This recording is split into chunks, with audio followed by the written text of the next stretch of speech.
हाँ जी, नमस्कार। मैं दीपेश वैष्णव, आपका मेरे यूट्यूब चैनल दीपेश वैष्णव पर हार्दिक स्वागत, अभिनंदन। आज की क्लास में हम बात करेंगे अपने जो फर्स्ट ग्रेड स्कूल व्याख्याता इतिहास विषय के लिए और यूजीसी नेट के लिए ये क्लास बहुत महत्वपूर्ण होने वाली है। छोटी छोटी क्लासें होगी, हर एक क्लास में हर एक टॉपिक पर बात करेंगे। तो आज हम इस इतिहास के क्लास में बात करेंगे। ऋग्वैदिक कालीन एक युद्ध हुआ था जो बहुत प्रसिद्ध था, उस युद्ध के बारे में जिसका उल्लेख ऋग्वेद में भी किया गया है। तो वो कौन सा युद्ध था, तो आज हम उसके बारे में इस क्लास में चर्चा करेंगे। तो वो युद्ध था दशराज्य युद्ध। अब नाम से आपको पता चल रहा होगा, दशराज्य युद्ध यानी कि 10 राजाओं के बीच का युद्ध, यानी कि ये जो युद्ध था ये 10 राजाओं के समूह के बीच हुआ था और एक तरफ एक राजा था और एक तरफ 10 राजाओं का एक समूह था, इसलिए इस युद्ध को दशराज्य युद्ध भी कहा जाता है। तो हम बात करते हैं दशराज्य युद्ध के बारे में। तो इस युद्ध का सबसे पहले जो उल्लेख मिलता है हमें, वो कहाँ पर मिलता है देखने को, ऋग्वेद के 7वें मंडल में। आपको पता है ऋग्वेद में कुल 10 मंडल है। कितने मंडल है ऋग्वेद में? कुल 10 मंडल। तो ऋग्वेद के किस मंडल में दशराज्य युद्ध का उल्लेख किया गया है?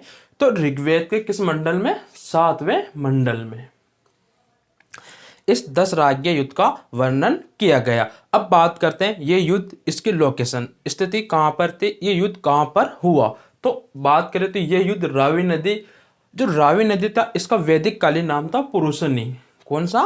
रावी नदी का वैदिक कालीन नाम था पुरुषनी। नदी के तट पर यह युद्ध हुआ था। जो दशराज्य युद्ध था वो रावी नदी, या जिसे वैदिक कालीन कौन सी नदी माना गया है? पुरुषनी नदी, इसके तट पर यह युद्ध हुआ था।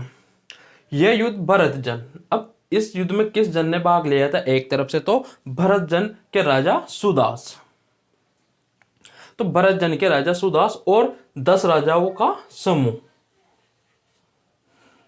अब दशराज्य युद्ध यानी कि 10 राजाओं का समूह। तो एक तरफ तो थे भरत जन के राजा सुदास और दूसरी तरफ कौन थे? 10 राजाओं का एक समूह था। इनके मध्य ये दशराज्य युद्ध हुआ था। अब एक छोटा सा नोट, तो इसकी बात करें तो हम किस, जो सुदास थे इनके कबीले का जो नाम था वो नाम था भरत कबीला, या इनके जन का जो नाम था, आप कबीला कह सकते हो या जन भी कह सकते हो। तो इनका जो जन था वो कौन सा था? भरत जन। और इनका जो वंश था किनका? सुदास का, या हम कहें भरत जन का जो वंश था वो कौन सा वंश था? तीर्थसु वंश। यहां से भी एग्जाम में बहुत सी बार क्वेश्चन उठता है कि राजा सुदास किस वंश से संबंधित है, तो वो तीर्थसु वंश से संबंधित। एक बार क्वेश्चन इस प्रकार भी आया कि राजा सुदास किस वंश से संबंधित थे। ऑप्शन में तीर्थसु नहीं दे रखा था, सिर्फ भरत जन दे रखा था। तो फिर वहां पर वंश तो दे रखा था, लेकिन जो उस क्वेश्चन के अकॉर्डिंग जो आंसर सही था वो सिर्फ भरत जन था। तो इसलिए आप ये भी थोड़ा अपने संज्ञान में रखें कि जब क्वेश्चन इस प्रकार आए कि राजा सुदास किस वंश से संबंधित थे, अगर ऑप्शन में भरत भी दे रखा हो, भरत जन भी दे रखा हो और साथ में तीर्थसु वंश भी दे रखा हो, तो आपका आंसर होगा तीर्थसु वंश। अगर ऑप्शन में यह नहीं दे रखा हो, सिर्फ भरत जन दे रखा हो, फिर चाहे वो वंश पूछो या जन पूछो, तो आपका आंसर होगा भरत जन। अब जो युद्ध का कारण था वो क्या कारण था, कि किस कारण से जो ये दशराज्य युद्ध हुआ, ये किन कारण से इस युद्ध का हुआ।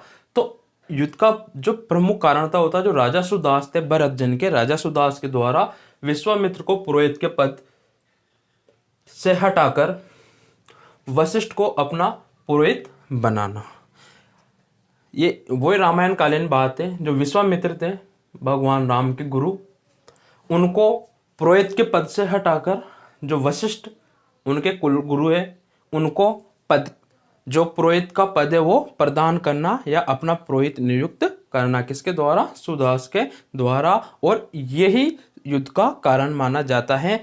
इस अपमान का बदला लेने के लिए कहते हैं कि विश्वामित्र ने 10 राजाओं का एक समूह गठित किया और उन्होंने सुदास पर आक्रमण किया और सुदास से राव या पुरुषनी नदी के किनारे ये युद्ध किया। इस युद्ध में आर्य व अनार्य दोनों प्रकार के जनों ने भाग लिया। आपने वैदिक सभ्यता में पढ़ा होगा, वैदिक सभ्यता के जो मुख्य लोग थे वो कौन थे? आर्य। आर्य यानी कि श्रेष्ठ लोग। तो इस युद्ध में आर्य व अनार्य, जो